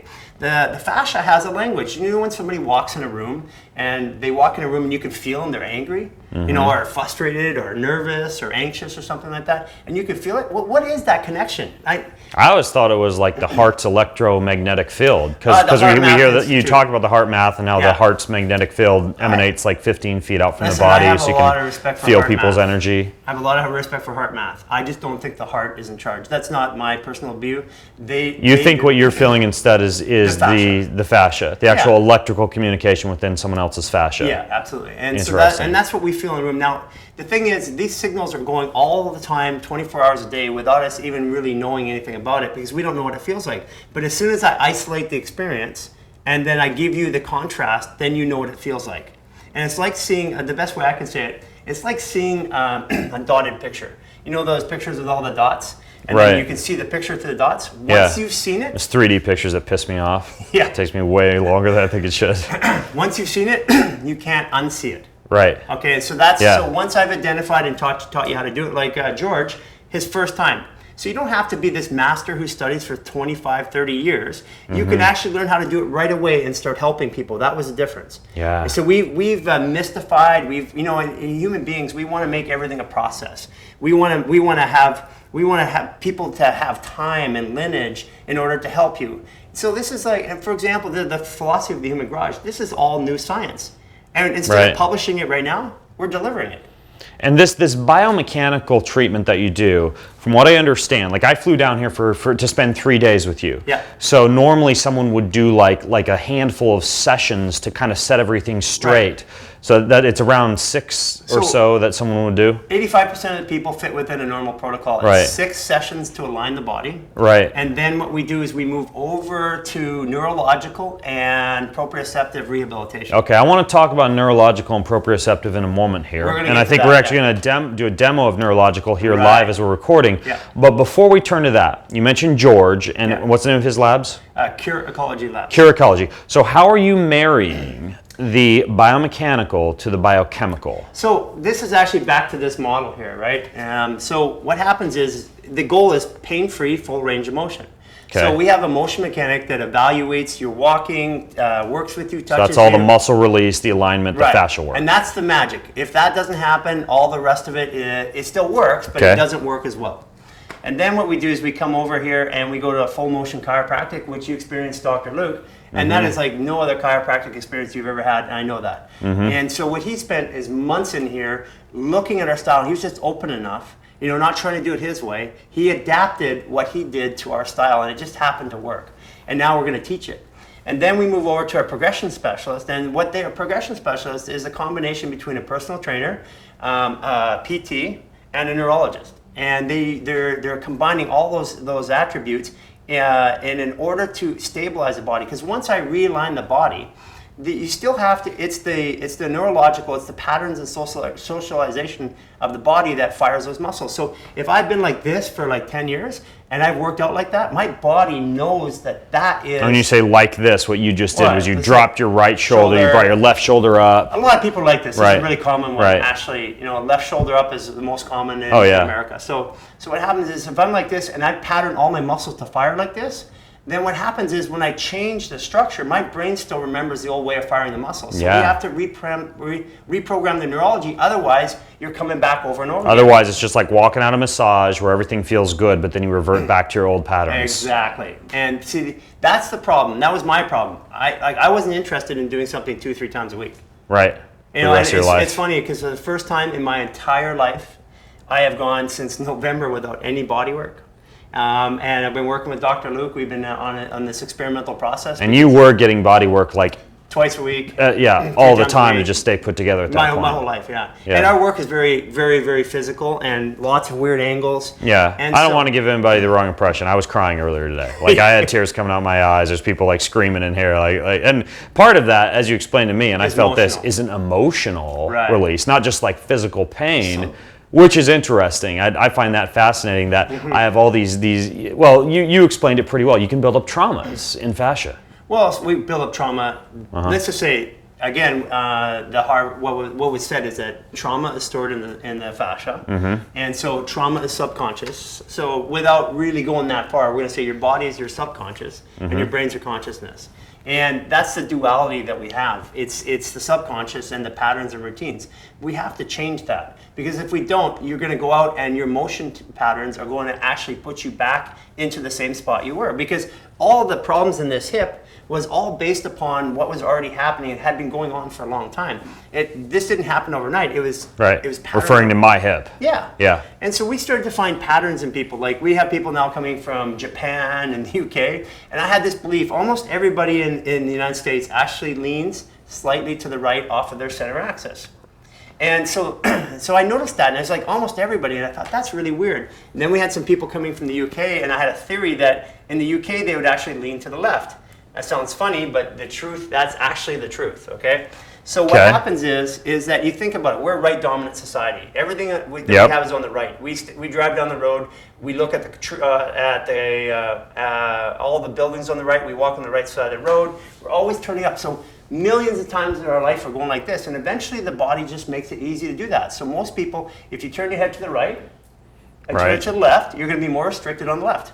Yeah. So this is all about socialization and patterns that are built up in the body. Crazy. So what we do is we have these three things: the motion mechanic, we have the progression specialist, the full motion chiropractic, and we even do things like language alignment. We work with a company called Vocabulary, and we're just launching a language alignment Vocabulary. Yeah, I'm going to tell you this. I'll show you this. Yeah. It's pretty cool. I didn't know about this. And then we actually have a body flow, because we were sending people out for massages, and they're coming back all beat up. And I didn't know why. And it's because the massages have to be done a special way. So we developed a process called body flow. And body flow only touches your body in a range of motion that works for the body. Right. So if I go like this feels really right. good. You're rubbing your hand up and down my arm. Right, and that feels good, right? Right. And then what happens if I go that way? Feels kind of weird. It's tightening the muscle. Yeah. And in normal massage, effleurage and petrissage, we're going. Yeah, they're going like both ways. And that's confusing to your brain, and that's why at the end of it you feel tired. Yeah. And so here, this is a stroke right there. This would be a stroke, and that feels good. And what it does is at the end of our body flow sessions, you feel like you want to go work out. That's crazy. If you're listening right now, you got to tune in and watch the video at some point too. Amazing. Okay. So what happens is body flow, and then with biochemical wellness, and we'll get to that in a second, because we'll get into your actual lab work. We tested you yesterday, and we got the lab to produce the results. That's why George was here. Yep. So all these things are all part of it, and to be clear about this too, we have medical doctor, chiropractors, we have nutritional and functional diagnostic nutritionist. We have progression specialists, which are rehab. We have body flow specialists, which is like a massage, but a lot different. We have our motion mechanics. We have the entire function. Right, it's like this team, this human machine team. But it's a team, and here's the difference. Integrated medicine is 3 different disciplines or 4 different disciplines working in the same office. That's not integrated. Integrated is we work under the same philosophy. Right. And we're not in everybody's space. And when the hardest part that we had, I believe, was actually aligning the philosophies of our medical doctors, our nutritionists, because everybody is trained up in their own belief system. So you had to systematize everything and then teach it to each of these different professionals who are here now working on each person that comes in through the door. And every single employee of ours that comes through here, and we're like, I think we're just, because we just set up a bunch more, we're about 35, 37. Employees. Yeah, so we just hired about 12 more. Wow. And the first thing that they have to do is they have to come onto that table that you were on, and they have to assist and watch the therapy. Everybody gets our alignment protocol, but they have to actually help so they can see the magic themselves. Yeah. Because the experience you had today, you can't. I mean, we're explaining to people. They trust you. They're gonna say. Right, but you have to experience it too. Yeah. Okay, so before we talk about neurology, because we're going to do a little demo of that, tell me about the biochemical analysis, because I've done a lot of, I've done urine organic acids and blood testing and stool testing and genetic testing, saliva testing, you name it. I hadn't done this test before, so tell me about this test that you run on the people that come in here, saliva and urine, and how it works. So this is about performance. So most clinical testings, one of the problems that I saw is that we're going too micro into the body. We're going too deep into specifics, and we're forgetting about the big picture. We always have to look at the big picture of things in order to make sure that we're doing the right thing. And in this particular case here, what we're talking about is peak performance, right? And when we're talking about peak performance, we're talking about being virtually limitless. And if we're going to get there, we need all systems to function. We have discovered that, first of all, that 75% of our baseline stress is actually created by malfunctioning biomechanics, which is also, again, controlled by neurology. So we have to address that if we want the body to feel good. Now, this is your test. Is it okay if I show it? No, absolutely. I'm a closed book. I don't want anybody to know anything about me. No, seriously, dude. Okay. I think everybody listening to my podcast probably see me naked in a cold shower, so we can show this. Okay, so what we're doing in a urine and saliva test, and this one in particular, is we're looking at everything that comes in the body and goes out of the body. And most tests are clinical. And if what I want to say about clinical is clinical literally means blood, and either you're sick or you're not. But that's not true, is it? I mean, people come all the time, and they're like 55 years old, and they just, they're healthy their whole life, and they got cancer. That's not true. It doesn't happen that way. That's something that happened over decades and decades of something going wrong. And so what happens is that the way we look at it is simply this. If we use subclinical lab panels, and this particular process that Curicology uses helped us understand the body in a different way. We were looking for things initially, like we had people who their muscles wouldn't properly release or their fascia wouldn't release, and we were trying to figure out why. So we started testing them. And then we realized that the value of testing people in order to do alignment work is that we actually don't do the work unless we test people now, because there are things in there like if you're if you're dehydrated, which basically almost every time you see a guy in a gym with a white jug, he's the dehydrated one. Creatine? No, just a white jug of water. Oh, okay. And the guys in the gym with a white jug of water, they're always dehydrated. Wait, why? Well, because you have to have sodium to balance your water. It's not about how much you drink. They're not absorbing the water. Right, Yeah. and if you don't have enough sodium in, as you take the water and it collects all the salt and you pee it out. Yeah. So then you Which I realized a while ago. So we're gonna go woo-woo again. I sometimes will do shrooms, and I will ask my body questions and have a diary when I'm on a trip. That's what we do, by the way. Yeah. It's asking the body questions. And by the way, we got to get back to how you inspired some of the things that you've learned through like THC and what'd you call it, spritz. All right, so we're gonna do it. My wife is gonna do. She wants to be the national salesperson for Sprig Soda. Well, we'll get into Sprig Soda in a second. But this shroom trip where I took a relatively trippy dose, which I'll do about every quarter, and then I'll just sit there with a journal and I'll ask questions of myself. And I kept seeing like these visions of like cracked earth and all the nature around me. I could see like cracks in the dirt. Everything was dehydrated. My lips felt chapped. And the thing I kept writing over and over again was your body seeks water. And this was written in my journal like 20 times. And I drink a lot of water. Yeah. But I got out of that experience and I started really researching water. Yeah. And I started adding minerals to water. And exposing the water to like infrared light. Yeah. And structuring my water. Sure. And using like these salts and making what I call soul water, where I'll set the water out in the sunshine with the salts in it. And all of a sudden my body feels amazingly different when I'm drinking this good, clean, mineral-rich water, even though I was drinking water before.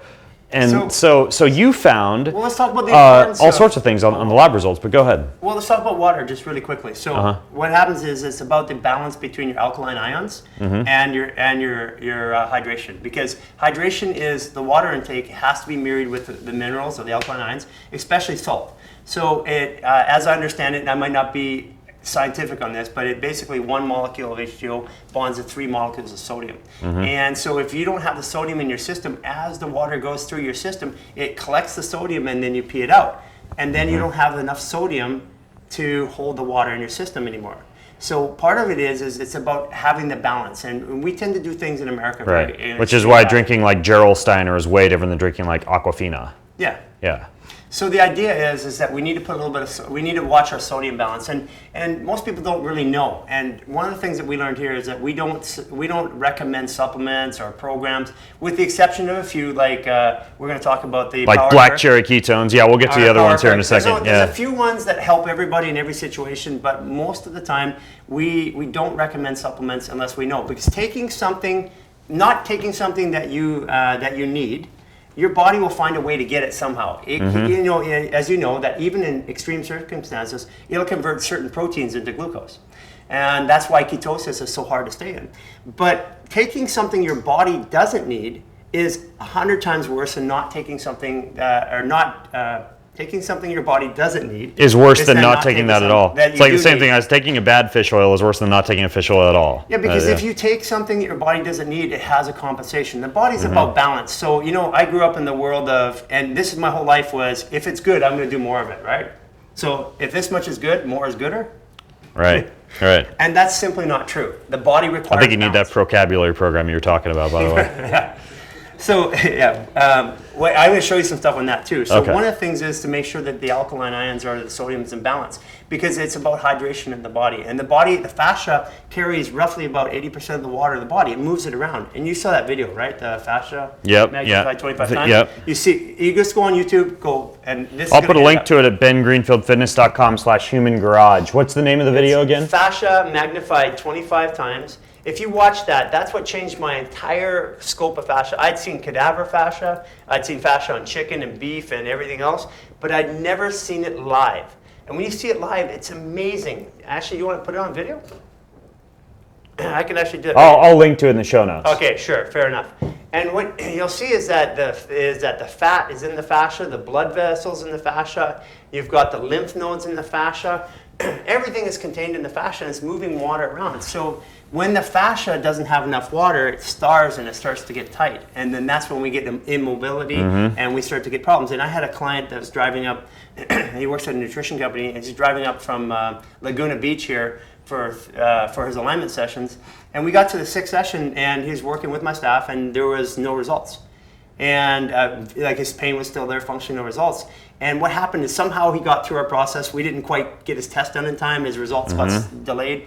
And so we're 3 weeks into it and he's not having anything. And that's unusual. If somebody doesn't have the results that because we have a very high success rate with helping people in mechanics, very high. So when it doesn't happen, it's like all hands stop. We try to figure it out. And what happened in this situation, it was really cool because this guy, when he came up, I looked at his lab tests and he was chronically dehydrated. And chronic dehydration, you can't just go drink and tomorrow you're good. It takes 3, 4, 5 weeks, even 3 months to properly hydrate the body again. And so what happened was I sent him away for 3 weeks with a hydration protocol. He came back up the next session, boom, we started working. 2 weeks later came back and all the results were there. And that's what we needed because the body was at nighttime, it wasn't moving, and if it doesn't have the water, the fascia says, and starts squeezing and tightening, and that's where the compression comes from. What'd you find on my lab results? Well, it's interesting. So I noticed that there's a couple things. And this is not, if you went and did a blood panel, this is not a blood panel. So no, it's way different. So if I was to say what blood does or what normal clinical is, that's, if I a car analogy, since we're at a garage, is that's how fast your car is running. So clinical is how fast your car is driving, 60 miles an hour. And subclinical is how hard your engine's running, your RPMs. Right. So this is a subclinical result. So if we want to optimize your performance, we want everything to be down the green in here. And so what we noticed. So there's like red, yellow, and green. Red, yellow, and green. Green in the center, yellow on each, yellow, red on each side. Yep. And there's to show whether you're too low or too high or just right. Right. And so in your particular case, what we found is your adrenals. Well, first of all, nobody in LA has good adrenals. It's very, very rare, and that's part of the way that we live. But the way you live and you take care of your body, you can tell the my most adrenals are great. And your oxidative stress is great. Those are the two markers. If you're a problem there, then we have other things, right? Right. But if there's a problem there, it's hard to fix. Yours is your liver's working a little bit too hard, and I notice you take creatine every day, and so take about 5 grams of creatine every day. Right. And you're also flying and traveling and stuff like that. So your liver was overworking, your kidneys are overworking. Okay.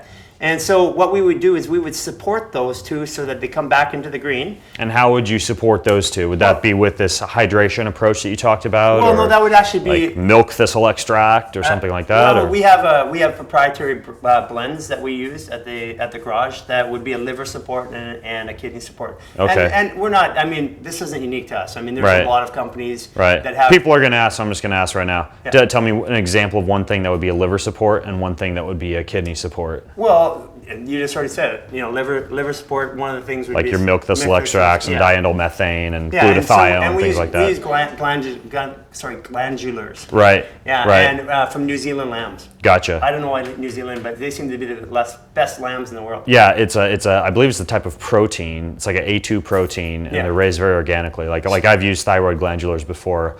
This stuff called Thyrogold, and you want to get it from like New Zealand or Argentina. Those are the two places you want to get like glandular extracts. So we have glandular extracts as part of a normal blend. You can go into any nutrition support store, and they'll usually have them. These are different. They're practitioner brand, and almost every practitioner. There's other companies out there that have practitioner supported products, but these are just specific to this test. Right. So we would support your liver and your kidneys. And then what I noticed, and you already knew this. Oh, and then kidneys. Oh, give me an example of something you do for the kidneys. Well, it's just, again, it's a glandular. Same thing, glandular, okay. Yeah, with a bunch of nutraceuticals. So if I really wanted to do this completely naturally, I could just like start to eat more organ meats, for example. Yeah, for sure. Yeah, for sure. But most people don't go out and hunt. Right, and eat. right. And harvest liver, yeah.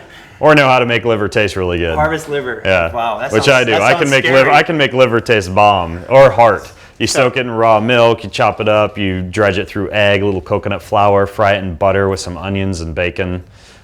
It's good liver, dude. Good. I'll send you my recipe. You know what? Actually, I'll just come and eat it with you. Just come up to Spokane anytime. Because there's no way I'm going to cook it. Well, liver. All right. Okay, I don't have the heart to do it. Oh, well, I'll have you hunt the animal too. So we can go in the backyard and get a chicken. Yeah. So one of the things you already knew is your digestion is a little weak, and as a result, you don't metabolize. It's always been my weak spot, my digestion. Right. As a result, you're not properly metabolizing protein and carbohydrates. Wow, protein and carbs are really low. Right. Wow. So that affects your performance. Now, at your age, you're still piling through that, but give yourself another 5 to 10 years, and that starts to really affect the body. Right. And so, from a peak performance athlete, we need to support a little bit of liver, a little bit of kidney, and support your digestion, and those two markers will move back into the center. More enzymes, hydrochloric acid. Hydrochloric acid. You can't just support it with enzymes because you need the HCl to have the proper. What do you think about fasting? I had a fascinating discussion the other day with a guy I was hanging out with. I love fasting. Yeah, exactly, with ketones. Ketones. Exactly, because he was talking, and this is like the one frustrating thing for me as an athlete. I don't fast as much as I know is good for me, whether it's dry fasting or 24-hour, because I'm always competing, right? So my body always needs these calories so I can train. It's this vicious cycle where the gut never gets a break. That's actually, as I begin to phase into the next part of my life, which is going to involve a lot more hunting and spearfishing and a lot less hardcore Spartan racing, I'm going to begin implementing fasting a lot more so I can relieve the liver and the kidneys and the gut of a lot of this stress. And I think that's key for a lot of people. I think some people just need to not eat for 7 days. I think, fasting's interesting. There's lots of different Or just drink black cherry ketones for 7 days. I could actually have this for breakfast, lunch, and dinner. We need more. We're running low. We need more BA keto fuel. Yeah.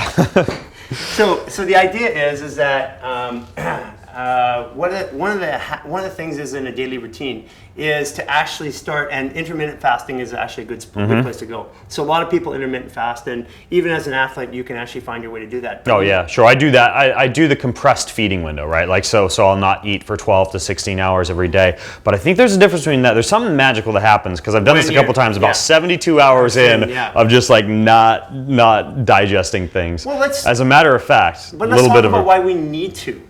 Why we need to fast more. Yeah. Well, let's talk about I've kicked that. I've had Jason Fung on my podcast. We kicked the fasting horse to death. Good. I want to focus on a couple of other things though, and I'll link to that. Yeah. We literally covered fasting for like 90 minutes on a previous show, and I want to talk with you guys about some of the things that you're not going to hear from anybody else. So you've got your biochemical analysis. Yeah. Now I also, related to biochemistry, before we get into the neurology, because I know we have a couple demonstrations we want to do, there are a couple things related to biochemistry. Now, you also gave me a curcumin, and I took some of this curcumin. It's not just a curcumin. And this is related to Frank. You early on in this podcast just now, you were talking about ulcerative colitis and Frank, how he started taking ketones, that started to fix some of the issues. So was it curcumin that he started to take as well? Actually, it was curcumin that he started taking. So what happened was, he was a Mr. North America, and it was the story is really funny because we were at the same bodybuilding show. This is back in the Western Canadians, and I was on the show, and this one middleweight won the show, and I said, and I was a heavyweight, and I said, I'm going to meet this guy one day, and here it is, 30 years later, we're working together. He was just before his story's amazing. Franco Cavallari, PhD. He actually he was going out to a competition, and he got taken to the hospital with his gut problem, and they diagnosed him with ulcerative colitis. And he had been like a scientist. He's a scientist. He actually been documenting everything. He actually went back and noticed that during periods that while he's taking curcumin, he had felt better. And basically, he went out and he said, wait, because they wanted to remove his colon. And he said, wait a second here. And he, what he did is he took some time and said, wait, stop. We're not going to do the colon removal. and he went back and started loading up on curcumin, and all his symptoms went away. So he spent the next 10 years of his life in a lab trying to understand why. And what he discovered is that in curcumin, there are 3 curcuminoids. And somebody want to give me the ORAC scale, please? I'm going to show them. There's 3 curcuminoids. Yeah, so and he named them 3 curcuminoid, 1, 2, and 3, very original. And the 3rd curcuminoid was the anti-inflammatory property. And this is the cool part, because, and this is the 3rd curcuminoid. He actually isolated it and then put it as a patent, and so it is a patented ingredient. And what it does in this Power Kirk, we got 30 and 50. So I'm looking at the label: curcumin, dimethoxycurcumin, and bis-dimethoxycurcumin. That's the 3rd curcuminoid? Yeah, that's the 3rd curcuminoid. So that's why you call it BDM 30? Yeah, so this is actually Power Kirk. 30 is a retail version. This is a practitioner version. Okay. And these products here, as you take them and you feel it within 45 minutes. You feel your brain calm down. Yeah, it was crazy. I don't think I've ever taken that much curcumin all at once, admittedly, but it's crazy. Well, yeah, so you literally feel, it's not like you're high, but it's as though you have like this crazy focus. Yeah, this crazy calm. Like normally I would take curcumin to target inflammation. Well, this is right? what it is. Or to improve bioavailability of something else that I'd mix it with. Why aren't you calm? It's inflammation. Yeah. And inflammation here is inflammation here. Right. It's that whole cortisol, inflammation, HPA axis cycle. Right. So you just basically take boatloads of curcumin to fix that. Yeah. I love it. Okay, so this stuff's called Power Kirk. 30. Power Kirk, CURC. And you have this 30. Made for you in this special blend of curcumins. So let me tell you, this is the ORAC Labs. ORAC Labs does, and I'll send you this as well, has independently rates anti-inflammatory products, and they rate turmeric at anti-inflammatory properties 381. Okay. Curcumin 95% standardized, which is out there. Right, which you'll find in most supplements. It's 4,500. This is 900,000. Yours is like almost 1 million. Yeah, almost 1 million. That's nuts. And that's why you feel it in 30 to 45 minutes, you feel it take over. Now I have to admit, like this isn't something I would use right after workout, because you don't want to quell the inflammatory response too much, right? You still want the hormetic effects of exercise. But for after, later, like before bed or something like that. Right. Yeah. So what you want is you want to drive up the inflammation and then calm it down, right? And so in this particular case, what Franco had done is he had patented this, and this patent is actually, what's interesting enough about it is that we've been using it clinically.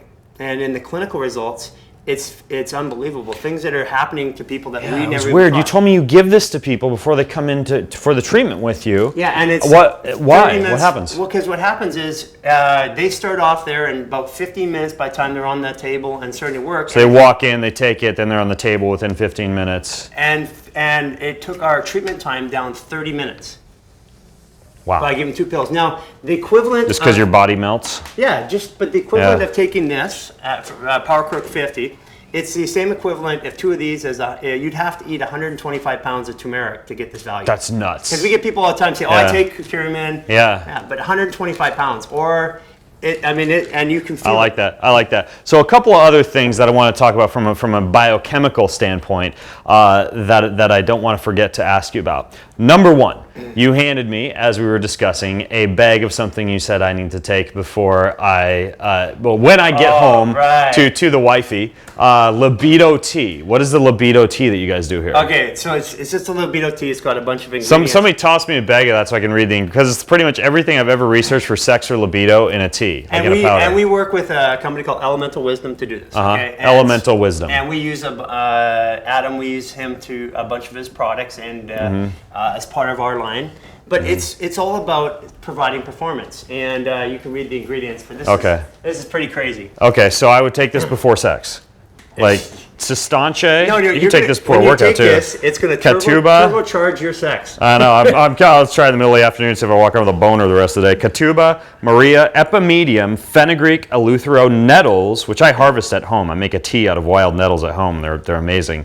Yohimbe, Lishan, Heishu Wu, which is like a Chinese adaptogen, and cinnamon. Yeah. I can't wait to try this, dude. I'm going to give it a go. It's incredible. So let me take a step back and tell you why we have these problems in the first place. So we You mean libido problems? Well, I'm going to talk about just overall problems. So when we've discussed in our findings with over 100 lab tests, we show that our baseline stress, 75% of our of our baseline stress is caused by ill-effective biomechanics. So what happens if you have a stress cup, right? So if all of a sudden your mechanics is producing 75% of your sympathetic response, right. when your body's in stress, it suppresses dopamine, serotonin, oxytocin, all the good hormones are suppressed when you're in stress.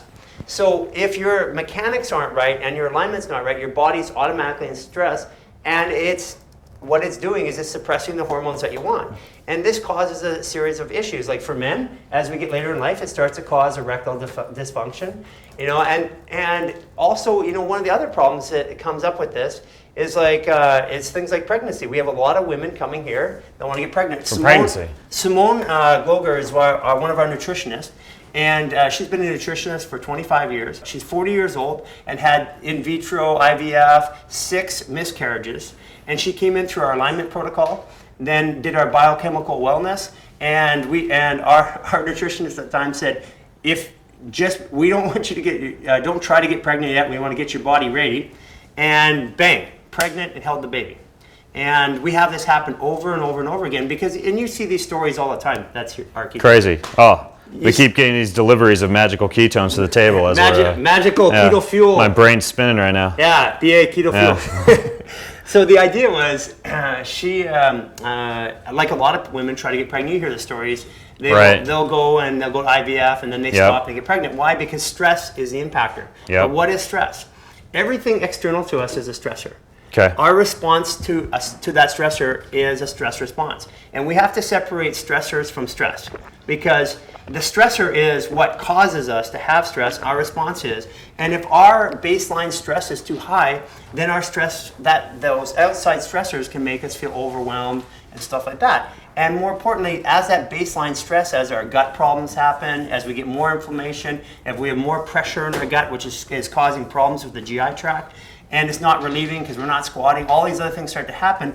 As we get older, it gets harder and harder to run. And the whole aging thing is really, really crazy, because it's not about age. It's about maintenance. Like, you can take a car, a 1932 Mercedes, and if you maintain it, it drives as good today as it did in 1932. Actually, with today's technology, it actually drives better, right? It gives you the limitless ability to perform. And what we're talking about is reducing the overall stress in your body by bringing down your baseline stress, being your, first of all, alignment. Once you're aligned, now you have less stress, your body's moving more fluidly. Then we start taking out all of the pressure in the gut and all the pressure through the muscles, and that's how we do the alignment. Now your body's in less stress, and you felt that last night and today. It's a really weird feeling. Yeah. So what happens when those things happen is we're able to start, our good hormones start rising naturally. My testosterone 5 years ago was 200. Today it's 900. And I don't take testosterone, I don't take supplements. That's pretty good for total testosterone for a guy who's, you're 13 years older than me, right? Yeah, By the way, we have the same birthday. We share the same December birthday, 20th, 1981. You can send your gifts to. Yes. Okay, so a couple of other questions, specifically regarding kind of like the biochemical component before we turn to neurology, because I think a cool place to leave people with would be like a live demo of this neurology component. Yeah. But first of all, you are very into essential oils here, which you find at a lot of massage clinics and places. But tell me, when I came in, and one of the first things I noticed was this intense aroma of essential. I brought my boys in, and you were like, putting it in their hair, and they felt amazing. And this stuff's called oil wizardry. Essential oil wizardry. Essential oil wizardry. Dr. Nick. Why? Yeah, because I've dialogued with Dr. Awesome. Nick. I looked him up. He's in Oregon since then, and he's blasting these oils with like sound frequencies and doing all these crazy things. So tell me about the essential oils. Wow, when you go there, he'll actually take the essential oils. First of all, oils are not created equally. Yeah. And a lot of the big ones out there, multi-levels, they're good, but they're not even close to this. Right. And so what happens is that these oils alone, when he puts them in, you'll smell them, and then he puts them in a frequency bowl, and you take it out, it smells different. Yeah. That's crazy. A frequency bowl, meaning he's actually using like sound frequencies. To embed the essential oils with frequencies. And again, I wouldn't believe it if I hadn't seen it with my own eyes. Right. And so what happens is I have a whole bunch of his oils on my desk back home now. I've been using them all the time in my diffuser. And granted, I know for those of you listening in that most of what you'll find at Greenfield Fitness Systems and on my website is this Young Living essential oil stuff, but I'm actually talking with Nick right now, and I know you guys are doing this too, about kind of like making some of his oils available to you guys. What's this I'm trying right now? Okay. Okay. That one there. So what I want you to do is rub it in your hands. Okay. Okay, this is how we get lots of energy from people. You want to get it off. Okay. Yeah. You're at a conference. Yeah. Go over your auric field now. Just kind of go over here. Okay. I know it seems a little weird, but just slowly go over your body. And you'll feel, as you go over your body, you'll feel like a tingling sensation without touching you. It's crazy. Like if I go like this. Oh, it's crazy, dude. And so this is how we get the energy. You guys got to watch the video. Go to bengreenfieldfitness.com/human garage. Watch this video. It's crazy. You can actually feel the energy from this oil. So what we do is coming off your hands. use the oils to help stimulate Tai Chi alignment of the nervous system. Because for us, it's all about alignment, right? Yeah. And alignment of the nervous system is super important as well, right? And we use it for different things. Like here's a good one. If you ever want to know. And what was this one we just used to clear negative energies? Psychic protection. Psychic protection. That's the one we So cool. When you're hanging out with energy vampires, do a little bit of that. Gotcha. So here's the other thing. Here's a trick that people can do at home right now. You want to relax your body? Okay, as you saw on the table, we're rubbing fascial lines to relax the body, right? So let me show you something we discovered, okay? So the first one is you rub your tummy this way. Clockwise? Yeah, as you rub your tummy clockwise, you'll start to feel your glutes, your calves, your hamstrings, the back of your neck start to relax. Feel that? Crazy. Okay, now what I discovered was, and it took us a while to figure out why, when a baby's formed off the uteral wall, the umbilical cord actually grows like this. And when the umbilical cord curls clockwise. Yeah, and actually we grow, we're spun into existence. So where else? And I figured, well, where are the primary fascial lines? Where do they meet? Well, another one's on the head. So the head, go like this way. Oh, you can do the back of your head and clockwise. If you do this, what you'll feel is your neck and shoulders start to relax. It's crazy. All this stuff is just like so simple. These are body hacks. Yeah, exactly. It's simple body hacks. And the crazy thing is, when you're doing the body work on me, same thing. I notice you guys are always going clockwise. Yeah. And we do. And when you go counterclockwise, other directions for things. It's crazy. Here's another one. From the finger to the palm. Yeah, like move clockwise around the finger to the palm. And what you'll feel is your shoulder, your scap, your neck, your relax. It all relaxes. And then let's go the other way. Amazing. So what we did is our fundamental belief is the human body is designed to heal itself. We didn't have doctors 2,000 years ago, so how do we do it? And what we're doing is we're learning all the things. I believe that somewhere around the world, in some sort of form, these things were known by somebody. Right. And what we're doing is, you're actually, instead of keeping them a secret, you're actually systematizing them and teaching them to people here. Absolutely. I love it. You're like an open book. Okay, so one other question before we do the neurology, because I know people are going to ask this too. This THC thing. What'd you call it? So this Sprig inspired. Sprig inspired. Okay, so fill me in on this. There's a company in Orange County that makes a soda called Sprig, and it has a THC isolate. And I've never been one for marijuana. What's a THC isolate? Well, it's what they do is they extract the molecule without the terpenes. Okay. Terpenes are like color, the flavor, or the experience. So each terpene you go on, you have THC, and you have all kinds of different.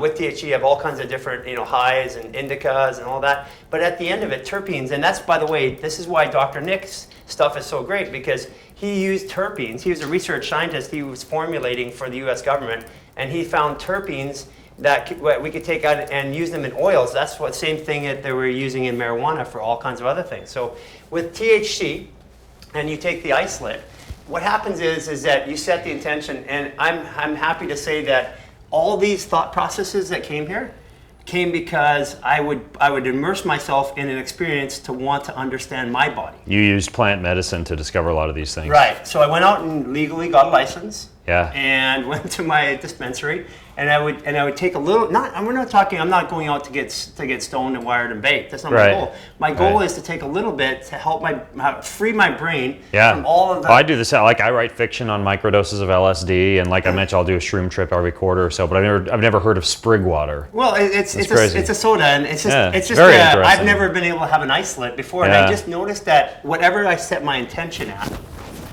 all of a sudden I would get it. So my intention was to understand my body and understand why it was doing what it was doing. And what I do is I would take and I would write all kinds of notes. So I'd feel everything in my body, and I'd write the notes down. And in the morning I'd get up and interpret them. Yeah. Because the interpretation is some. And you know what? Sometimes when you have like my body goes through these series of things, like the whole thing about the pressure.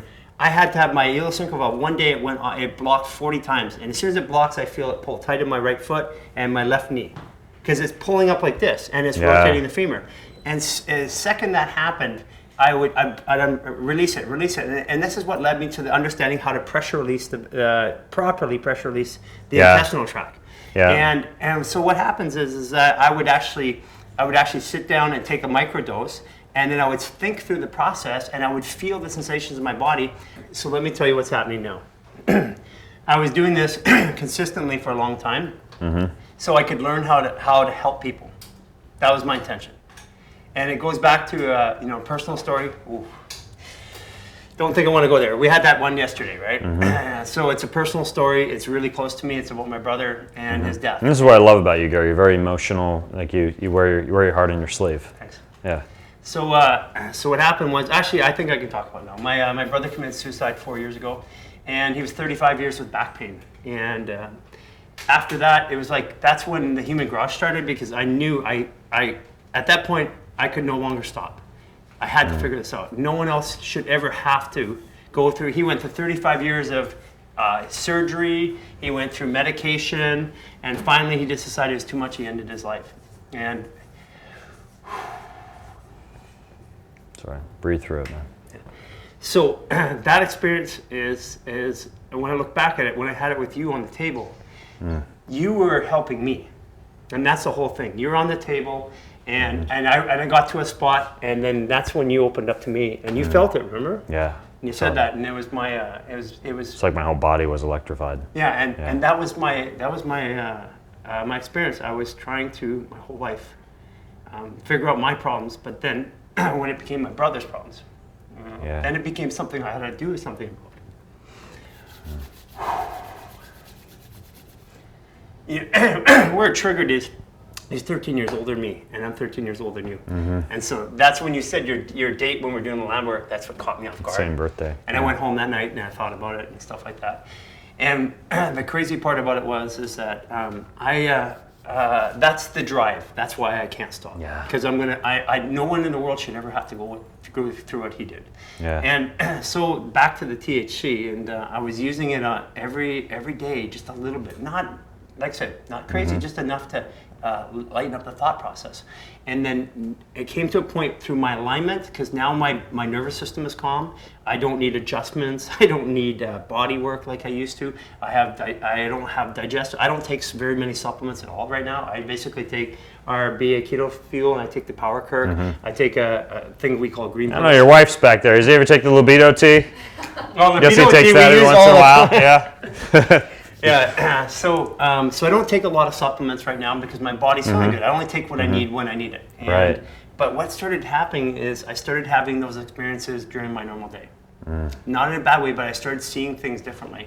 And even when you weren't using the THC, and that's what I found too. Is it's completely changed my personality and opened me up when I use these plant-based medicines. Yeah, and it's crazy. It is. So sprig water. If you're in California, you have a license. Look it up. Sounds intriguing. I'll try some at some point and let you guys know what it's like. Now, as promised, we also wanted to do like a demonstration for you guys. This is something I haven't yet done, but one of the things that we discussed was neurology and how that's a component of these sessions that you do. So let's talk about neurology and how we can work this into today's episode. Okay, so neurology, first of all, the key thing, as you saw, we have big results in very few treatments. And when you change the body, like you saw yours, it was like this to this in one treatment. And, my jaw, my face, my body. Everything. And so in the period of 6 treatments, we do what traditional physical medicine tries to do in a year, 2 years, or 3 years. So we're doing this in a couple weeks. So the body doesn't have the time to adapt. So we have to give the body new neurological inputs. Otherwise, we're not going to be able to do this. Like you see a lot of the CrossFitters out there right now. They are like working out with, like braces, and because we do a lot of CrossFitters. And when you have a pain and you work through it, there's a neurological functional problem, and if you don't address it, it's going to impact. You can't just cover it up with kinesio tape. Yeah. So I have no problem with kinesio tapes and everything else, but we need to fix why that problem is. Right. And that problem is about the way that brain, and you, at the end of it, we're doing some really heavy neurological work to reprogram your gait. Yeah. And you saw You did some stuff on me that we can't show on camera because you're still licensing it. I know That's right. you don't want to you don't want to show it to the public too soon, but yeah, it was stuff I'd never done before. Right, and you'd see how precise it was, and what we're doing is we're repatterning your movement. You were like resisting me as I was moving through specific ranges of motion. And giving you neurological inputs as well. And so what we do is slapping me, tapping me. Right. Yeah, slapping, tapping. Right. That's right. Yeah. And then we also have a series of lower grade neurological inputs. So like for example, one of my issues is I had a vestibular issue. My vestibular too, I'm standing here like this, my brain thought I'm leaning like this. If you were to stand here, go ahead and try to lean to the side. You'll feel all these muscles start to engage. Yeah. So anytime you go off your baseline, your center line, everything on the other side tries to pull you back. Right. So if your brain can only deal with the information it gets, and it adapts us to that environment. So my brain, my vestibular was off to the right. So I was wanting to lean to the right, and my entire life, this side of my body always felt tight. Yeah. And it's crazy because nothing I could do was and that was fighting against me. So one of the things I couldn't get through, I needed to find out why I still needed to have body work, and we started addressing the neurology. And so Yari, who's our head of our Yari back there. So all right, come on up. Come on up to the camera. She runs our rehab progression specialist department, and what happened was that she showed me that I had a vestibular issue, and as part of the vestibular issue, what was happening was my vestibular would be off. I would think my body would feel like I'm this, my brain's firing these muscles. So one of my programming exercises was actually a neurological drill, and I would do it, and my vestibular would pop up, and I would feel good, and about 3-4 hours later, I'd start to feel it tightening up again. I'd do the drill. And so what we want to do at the end of this is give you neurological drills to help your body maintain stability so that you don't functionally go back into those old patterns. Got it. So we're gonna actually make do a things little drill. stick. Yeah, make things stick. Right. Yeah. So this is basically the component where you put yourself out of business by ensuring that the work that you're doing actually stays with people. There's 7 billion people in the world, and abundance. There's about 6.999 billion we haven't touched yet, so we don't need to have them coming back all the time. All right, so show me how this works. And again, for those of you who are listening, you can always watch what we're about to do at bengreenfieldfitness.com/human garage. I'll step up and watch. Okay, cool. So what I'm gonna have you do first is a test, right? So what I want you to do is raise your right arm just as high as you can. Okay. Let's see what that range of motion looks like. You can feel what that feels like, right? It's a little tight when we're going up. Right arm feels restricted. Cool. Is there a movement that you feel like you can't do or that will cause you pain right now? Yes. If I twist to the left, I get a lot of pain right there. Okay, so in my right hip. Got it. Can you put your hands together for me and do that? Okay. Yep. A lot less pain when I put my hands together. Okay, but can you do it again? Just take it to the range of motion that you feel like, right about there, I start to feel a lot of discomfort. Okay, cool.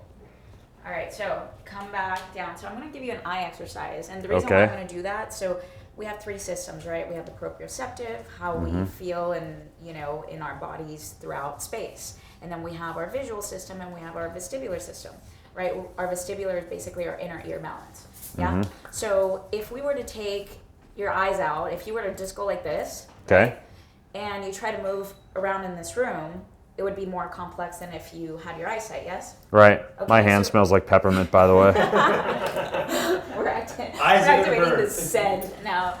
So you can understand how impactful that would be. And if you were off in your inner ear balance, like Gary was saying, if you're kind of tilted like this, you're going to walk like this around in the world, and then you're going to start to have a lot of tension in that side of the body, etc., until we start to address those particular issues with particular exercises that would go towards that. It's like if you want to grow your bicep, you do a bicep curl, right? Or you do pull-ups, or you do anything that would engage the bicep. So if you were to do eye exercises that would pertain to your particular visual compensations that you may be having, and I can actually see in your face right now, like the symmetry between your eyes is just a little bit different. And, I'm just going to do an eye test on you, and let's see how this functions. Cool? Okay. Amazing.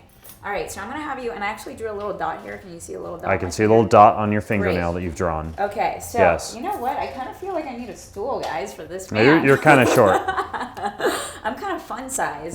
So here we go. We're going to look right here first, and I'm going to have you move your eyes, just trace them over to the left. Okay, following your finger with my eyes. Perfect. Reset at this finger over here. Okay. Beautiful. We're going to go 4 more repetitions and come back here. Okay. And as you notice, I'm also doing this fairly slow. I don't want to kind of seems like some of the, you familiar with Z Health at all? Yes, totally. Yeah. A lot of the stuff. I interviewed them a few years ago on my show. Oh, yeah. Eric Cobb, Yeah. you know, that's part of the people For those that of you I listening studied in, with. go listen to my episode with Z Health. We kind of get into a lot of this stuff. Yeah, absolutely. Yeah. It's fascinating work, and it really ties a lot of the things in the fascia together. Gotcha. So what we're doing is really we're trying to de-stress your body so that you can be more in harmony and in tune and in alignment, right? Okay. That's what this whole process is.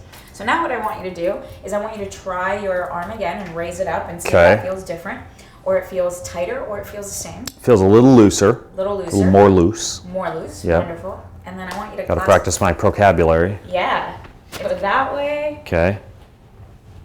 And tell me about any restriction or pain going on there. Still restriction right there. Okay, The gotcha. low back on the right. Okay, perfect. So come back to center, right? And so we're trying to discover what it is that's going on and what the best movements or best exercises are for your particular body. Now, I'm going to actually take it over to the right. I'm going to have you move your eyes over this way. Okay. I'm going to see if this movement is going to be better for your body than You the don't other have a one. dot in the other finger. I This is don't going to be have a a hell of a dot. lot harder. Yep. And so come back here, and I'm actually going to re-straighten out your head there. Okay. Okay. So right here. Got it. Just follow my finger now. Okay. She's raising up her fingers. I'm just And basically following them, right here. tracking. Yep. You're just tracking my finger. Okay. And excellent. Okay, cool. So let's go ahead and retest that Okay. arm and tell me if that feels better than before or... Kind of the same as the Kinda the second same? time that we tested. Okay, cool. Yep. And let's go over to that side and see if that feels any different, better, same, tighter. A little bit more range of motion it feels like when Little bit more I range of rotate to the motion. left. Yeah. Okay, cool. I'm Yeah, gonna slight give you amount. another exercise, and this one's a little Okay. bit more proprioceptive. So I'm gonna have you step your your left leg in front. Like this. Okay. Cool. And what I'm gonna have you do with this leg in particular is you're gonna formulate circles. So when you formulate circles with your knee, so you're really isolating the knee more than you are moving around with your hips, and you're gonna lock that leg at the top of the movement. Yep. And so when you do it, I'm just gonna kind of guide you a little bit and come all the way up where you lock your leg at the top of that movement. Okay. And look straight ahead for me. We don't Okay. want to rewire your body looking down. We want to have you more biomechanically correct in your Okay. posture, right, as we do this. And we're going to keep going for about another 6 repetitions. Okay. And the reason a higher volume of repetition for you is because you're an athlete, and so you might require more stimulus. And for those of you listening in, we're just basically moving my knee Yep, and let's through move like it a more circular forward. range of motion. There. And on your own, I really want you to focus, hyper-focus on creating that circle. When we have linear movement, it's much easier for the brain. When we have circular movements, it's a little bit more challenging. Takes some we're- focus. Right, focus, stimulation Yep. for that brain.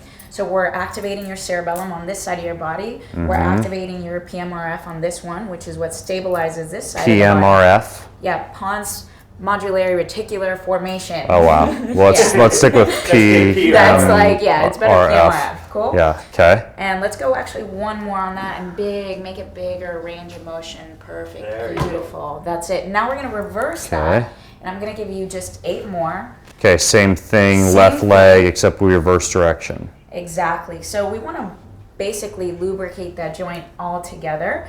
And we're also mobilizing, your hip at the same time, your ankles. So these are secondary things that are being mobilized. But the most important thing about this particular exercise is I'm just trying to create a responsive stability on this side of your body. And so if it works for We're you, moving the left leg through range of motion, the left knee through range of motion to create a responsive stability on the right side. correct, Okay. exactly. And so we're going to test it because I still have to test you and see if that works. But based on the logical sense that it makes and intuitive sense that, I kind of got right away, we need to move this side of the body in order to create that response. We're going to test to see if this improve and this improve. And also, just normally we would have you walk. We don't have enough room right now to walk, but the basis... As we do everything we do here, we walk it off. We walk, right? Because that's what you do on a daily more than anything else. And so by looking at your gait pattern is how we get to determine, is it biomechanically moving better, or is your speed faster? Is your that's 8 more right in flow? there. Beautiful. Okay, so let's stop right there. Okay. Excellent. So I want you to come back to your original position. Okay. Excellent. And go ahead and raise that right arm for me. Okay. Okay. How does that feel? A little more range of motion, it feels like. Great. Yeah. And let's go ahead on to Okay. that Hands side. clasped in front and rotate to the left. Correct. A little better. A little better? Yep. Okay. Beautiful. Is there a little less pain as well? Feels like a little less tightness in the lower right back, Right, and those are the kind of responses that we want. Interesting. That's how you are trying to reduce the level of stress in your body. And if you can think of every single step that you take is 2 to 3 times your body weight. Right. And so if you're walking biomechanically incorrect, you can understand the level of force that you're creating daily and the level of stress. And the fascia tissue starts to formulate around that too. So it's like this whole combination that's happening, and we're just, again, wanting to have your body become more in alignment. So we couple the neurological with the fascia, and that's how we put everything together. And of course, the chemical processes of the nutrition, as you've heard, and bringing everything together. Vocabulary, bringing everything mind, body, soul, because it's all one of the same, and to separate it is to it's a very holistic approach. Absolutely. Very interesting. So what I want to point out is that we do the work I did with you on the table is like from a neurological standpoint is like 1,000 times stronger than the work that we're doing here, because I'm instantaneously changing you in one motion. But this is to help support that. So once we get you that, we put you on the table, we program it, but we want your brain to continue to support it with neurological inputs and proprioceptive exercises. And that's what this team does. We have 12 people that are doing this. And what we do is, since we have a lot of people that can't get to the garage, what we do is we actually put a Skype sessions, because people always ask us, how can we help you if you're not there? And so we do this internationally even. We do Skype sessions with them. And what we do is we watch them walk. That'll be useful for people who can't fly to LA to do this. Absolutely. And what we do is we set up sessions with them with our progression specialist. They analyze their gait over Skype. They go through drills and exercises just like they were here. Because really, we don't have to touch you. This is all about watching how you move and how you stand, and because the way your body and your muscles function is based on the way your brain sees the world. And so we can see what's going on by the way that you move. And that's what we're doing. And this is something that we started doing because we had all these people flying from other countries for alignment work, and we had to develop a process to help them. And now we're offering that out with all these people. So for people who can't get here, we do that. It's a great idea. I still think that if you are listening in, it's worth it to make the trip to LA. It is. Now, I know that you guys also have things like, I'm gonna go. Okay, thank you so much. Okay, see you later. You have, so I know you work with a lot of celebrities and pro athletes. We don't have to name drop or anything, but I've sent people your direction and it's changed their lives. They've sent me before and after photos. You work with a lot of folks, but I think from what I understand, or I get the impression, it's like hard to get in. Like if people are listening in, because you go to your website, I don't see. So what is the best way for people to connect with you after they've listened to this podcast? Do they just go get on the wait list, or? Actually, just go get on the wait list. Okay, so just go to humangarage.net. Now, if they mention my name or this podcast or anything like that, does that help out at all? We will accelerate them. We'll work something out. We'll accelerate them for the We haven't even talked about this at all yet, but I want to make sure my peeps are taken care of. Tell you what, I'll have the web guys actually put a special markup where they referred from, and to refer to you, we'll bring them in first. Okay, cool. So just make sure if you go to humangarage.net, let them know that you came over, you listened to the show, or mentioned my name, and they'll try and get you some VIP or some white glove treatment. At least come in and try some ketone esters, a little bit of peppermint oil. That keto fuel, by the way, I'll put links for you guys. The keto fuel, the Power Kirk, all that stuff. I'll put that in the show notes too, so you can grab some of that stuff as well. I'll make that available to you right in the show notes at bengreenfieldfitness.com/Human Garage. We have only scratched the surface of the mind-blowing things that they're doing here You guys got to come in here. You have to experience it to believe it, in my opinion. Hey, Ben, I want to say something. So, and Gary, go ahead. I want to. So why we're scaling up and why we're systemizing is that we actually we're hiring more people and we're setting remote teams. So we're going to be popping up in New York by the end of this year, roughly early next year. Oh, that's amazing. So we're going to go there every 2 weeks. Yeah. And then in Vancouver, because a lot of our celebrities are shooting in Vancouver. Yeah. And it's hard for them to get to us during the shooting season, so we're going to be going to them. Yeah. And the other thing too, that all this makes possible. I have 2 co-founders. I'd like to just introduce them if that's possible. Yeah, sure. So, You're co-founders. So we need somebody to hold the cameras here. So my wife, who is my original partner, and The person who gets to try out a little libido tea with you. Yeah, and your wife's name? Anella. Anella. And what's more important is she signs all the checks. Yeah. Yeah, they don't let me sign That is checks. important. Yeah. And then it's funny because I've spent my entire life looking. I love business. I love scaling businesses, and I spent my entire life looking for that number 2, the guy who could actually balance me off. And in 2012, I walked into the Beverly Hills Courier. He was running a newspaper. It was a family-run newspaper. He was an accountant by trade. He ran a newspaper. He has business background, automation skills, and he helped us set up the actual business process. He went away to grad school for 2 years, and I thought, shit, what am I going to do now? But 2 years went by, and he came back, and it's Clifton. Clifton. Clifton Hey, Smith. good to meet you, bro. Yeah. And really, really importantly is that the people who made this all happen is one of our other partners is the guy who actually did all of our branding. Is Wow Branding. Yeah, you guys have in great Vancouver. branding. I love it. It's all the products and stuff like that. He was written about in Inc. magazine. He does major branding projects for big companies, and Wow. I could never afford to actually pay his fees. But what has happened is he's been a partner of ours all the way along, and he's helped because everything you see is new language because you can't say our trainers are trainers because they do different things. Yeah. So Wow Branding, I want to give a shout out to them because Dan Lissick is a genius. He's helped us think through this process because a brand is a promise made and a promise delivered. And that means everything from the technology you use all the way through to the visual inputs and stuff like that. And that's all a part of it. So I just want to give appreciation to them for what they've done. And we're excited because we're expanding. We're going to open up in New York probably at full scale and probably about 18 to 24 months. And then in Vancouver shortly after that. 20% of our clients are doctors right now. Orthopedic surgeons, internal medicine doctors, chiropractors, physical therapists come here for themselves. I have a whole, so I have a mastermind, like this group of over 100 coaches who I mentor underneath me online. Fantastic. And those are a lot of the people I want to be able to tap into this too. So if you're one of those folks, you know who you are. Talk to me because I'd love to connect you with Gary to learn his ways. Come see Obi-Wan Kenobi. Hey, Yoda. Man. You won't get offended if I call you Yoda. All right, so folks, bengreenfieldfitness.com/human garage. Check it out. It is a must-see, must-do, add to your bucket list if you care about your body or your brain. And until next time, I'm Ben Greenfield along with Gary Linehan.